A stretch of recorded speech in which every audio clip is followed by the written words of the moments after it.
Okay, today I am in one of my favorite places. This is Punta Gorda, one of the hidden treasures. Getting after that next.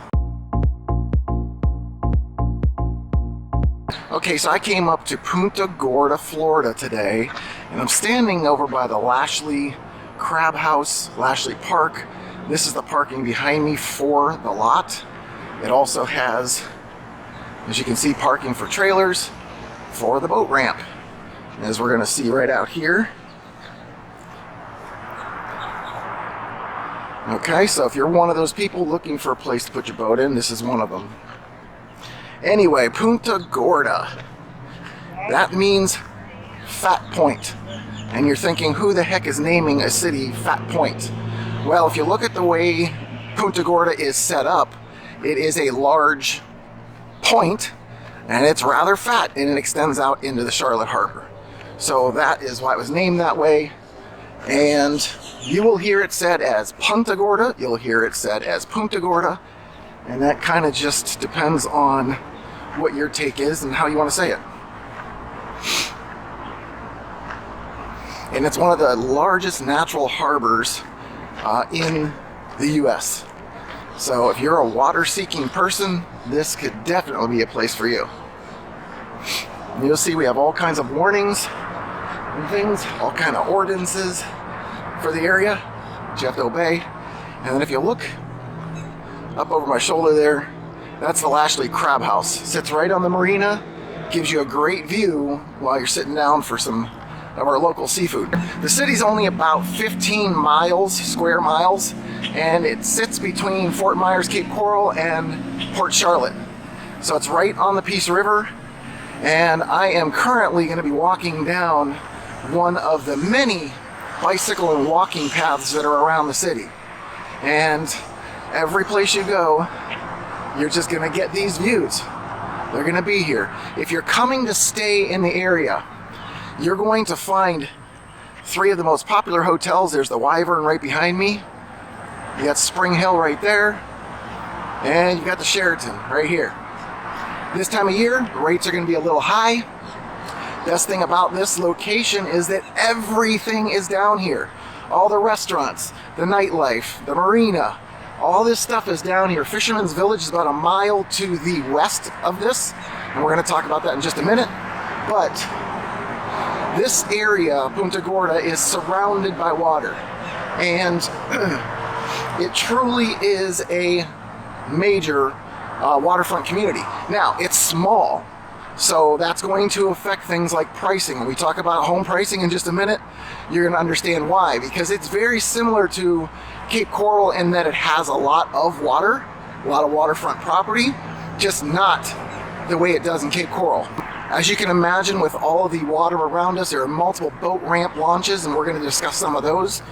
But first and foremost, we're just going to take a trek right along the Harbor Walk trail here and give you some insight as to what it would be like if you were living here.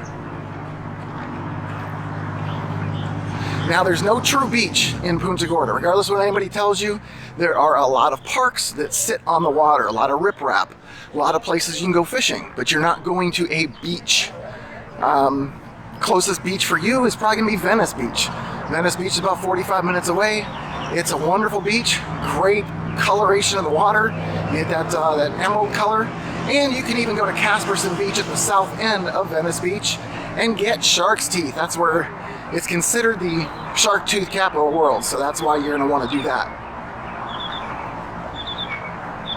Now, this harbor walk that I'm on right now, this thing will go 2.5 miles from the Bayfront Hospital over to Fisherman's Village. And Fisherman's Village, while it's our ultimate destination, I don't know if we're going to get there walking or if we're going to be riding. Now, along this harbor walk, you're going to see a lot of different things. You're obviously going to get a lot of waterfront. You're also going to see some of the restaurants and tiki bars and things that people frequent. We're going to be passing Titi's here shortly. But with that said, you're also going to run into a lot of historic homes and neighborhoods, and there's just a lot of things to take in as you're coming through the area. Now as we continue going down the way here, there's going to be a park of sorts, and that park is going to have sport courts. It's going to have a playground. There's a lot of different things that you can do here in the area. There's a splash pad that's over at Lashley Park for the kids, and you'll also note that our traffic is completely split from the northbound and southbound. That way you can keep moving quicker. We do also have some other little nuances. You'll notice over my shoulder in the water that there's one of those little tiki boats out there. So you can usually hire those on an hourly basis.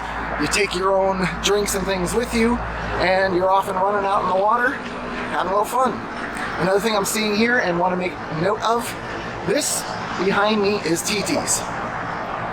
TT's is a very large tiki bar that's set right on the Peace River, and you'll see the stage set up there. Well, they have concerts here often, especially on the weekends, especially during season, which we're in right now.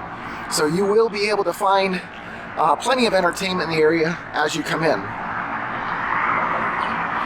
Now the shopping here is more local mom and pop shops. You're not going to find a lot of the big franchise places. There is a Home Depot coming into town. There's a couple restaurants like a Waffle House and an IHOP, things like that you'll be able to find. But for the most part, they're mom and pop shops. And we're going to be discussing some of the nightlife here too, so hang tight. So with the area also being historical the way it is, we have a large veteran population, and there's a huge memorial over at Lashley Park. The Vietnam War wall, it's a memorial wall. It is a mini version of the one that's in Washington, D.C., and it is on display. You cannot bicycle, skateboard, or anything else near that particular memorial wall. It's a respect thing. They want you to just stay free of it, other than going and walking by and taking pictures. As of this year, the population just went over 20,000, and the growth rate is only 3.5%, so it shouldn't blow up at any point. But as you'll see, again, 15 miles of square area is not a lot, so there's only so much growth that can come into the area before you have to go spread into other areas like south of here or north of here. North is Port Charlotte, Northport, Englewood, and south of here is Cape Coral and Fort Myers. There's plenty of places to build on the way in between, but that's what you can expect when you're looking in the area. The median age for Punta Gorda is 65, and the median income I've seen ranges from 65,000 to 88,000. So how true those numbers are, I would say it's probably pretty accurate because of the fact that it is, again, a 65-year-old median age. So generally people have a little bit of means and make it a little more comfortable to live here. Another thing about the area is crime rate is only at 76 as the rating. The national average for crime rating is 270. So yeah, very safe compared to the rest of the nation. Now you're probably asking, well, where would the best places to live be? Well, I'm going to tell you, near this kind of stuff. And what that's going to mean to you is Punta Gorda Isles, Bird Store Isles, and Deep Creek. Deep Creek is the only one that is north of the river. The other two are south of. They're subdivisions. They're not gated communities. So they're just going to have some deed restrictions. You're not going to have commercial vehicles and things like that. Real quick, why I have it on my mind, if you see behind me, that's the Sunseeker Resort. And I think I'm getting it in there. That Sunseeker Resort is the new one coming by Allegiant Air, and it is going to be fantastic. It's supposed to open in October of this year, and once it does open, we'll be over there getting you some shots. And if you're looking for a channel to tell you a little bit more about what it's like to live, play, eat, sleep, and buy real estate on the Gulf Coast, this is the channel for you. Go ahead and subscribe, hit the little bell to make sure you're notified every time. Go ahead and go to our nextfloridahome.com to start your search, or go to our Next Florida Home app, and you'll be able to also do an MLS search there. And if nothing else, if you are not able to get the information that you want there, then you can do like everyone else does and call, text, or email, because I've got your back when moving to the Gulf Coast. So the median home price, according to Rocket Homes, is $550,000. with an increase of 50,000 just over the last year. Now, the MLS doesn't really back that up. From what I found on my search over the last 12 months, you're looking at 400,000, or anywhere in that area of 400,000 is the median home price. Something to put into consideration with that, because of all the waterfront property, those prices on the water are going to be pushing 7, 8, and even $1 million plus. So those go into the averages, and you have to take that into consideration. That 400 doesn't mean that every home that you come across is going to be 400 or more. It just means that the median price, so from the lowest to the highest, that's the point right in the middle. So if you're looking for something in that price range, we're going to have things for you to look at, but that's what to expect. And remember, smaller town, less choices. Now, as you've seen, this area is very well known for waterfront sports, boating, fishing, shopping, dining, all these things. And then as you make your way over to Fisherman's Village, like we will do, there are lots of shopping opportunities. Definitely going to have some restaurants and things to take in over there, and live music will be present. There's a sunset cruise over there. You can charter boats out of there. You can pull your own boat up there. There's a second marina over there. We did use that marina back on the 4th of July, and it was, I'm going to say, I remember it somewhere around $70 to just have a slip for the night. So relatively inexpensive to bring your boat, to get yourself set up. Don't have to worry about parking. And again, that's right there at Fisherman's Village, so you're right where all the entertainment's going on. They also have built their own tiki hut style bar over there so that you can take in the sunsets. Just like you'll notice over my shoulder again is all of the Adirondack chairs. Those chairs are, everybody sets them up. They will eventually have fire pits and things out there depending on the time of year. They'll have umbrellas, which, as you can see, today's a little hotter.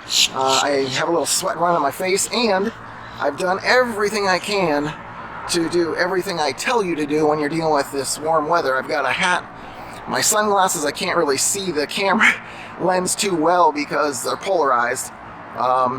And I put some sunscreen on just to cover all the bases. But that's the stuff you have to do when you're in this weather. We're hitting record temperatures right now, so you have to be careful at times. Once again, I mentioned that most of the shops and restaurants here are mom and pop style.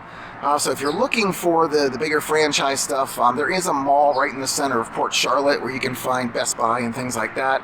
Obviously, if you drop down into Fort Myers, you're going to find much of your shopping down there, probably even further right into Estero with Miramar and GCTC, Gulf Coast Town Center.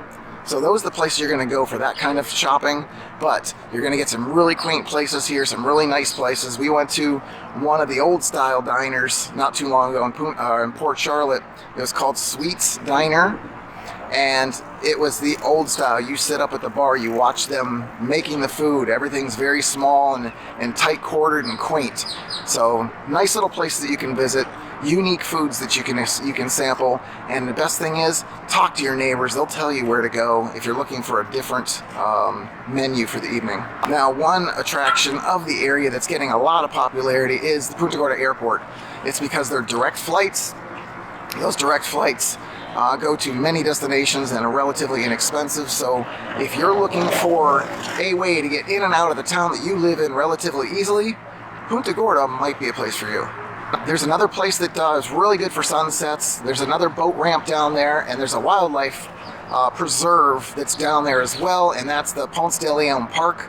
So if you're looking for another unique place to catch a sunset, it's all the way west on this fat point. And once you go down there, you're going to be able to get all the water views, a lot of open space. Like I said, there's a boat launch, so if you're looking to put your boat in somewhere and catch the sunset, it's all right out there at Ponce de Leon Park. Now, the one thing that's unique also about Punta Gorda is that there are lots of golf access properties, and the bridge heights are higher. Yes, I said higher than Cape Coral. Cape Coral is on average about 8.5 feet. You'll see many of the bridges up here up to 11 and 12 feet. So it does give you more options for bigger boats if that's one of your concerns. Now, despite its small size, there's still a vibrant nightlife in the area. You'll see places like Fisherman's Village, Dean's. We passed Dean's on the way in, and there is the Harbor Social, which is more live music. There's a food truck there and they serve drinks, but it's not an actual functioning restaurant. Down here at TT's, obviously, there's always something going on, and there's numerous other locations around the downtown that you can find entertainment. So you don't have to leave the area for that unless you choose to. Alright, so that's pretty much it. Punta Gorda, Florida. It's a hidden treasure. Might be someplace that you would consider. I'll be doing more videos on the area as we get fully acclimated. I made some changes this week, just trying to give you something different, give you a different perspective. And again, I'm right in the middle of all this traffic, so hopefully the sound comes out good with this, and I'm giving you accurate and complete information. If you have any more questions about moving to Florida or living in Florida, check out one of these other videos. And if you've got any questions for me and you need an answer to, you've got to call, text, or email, because I've got your back when moving to the Gulf Coast.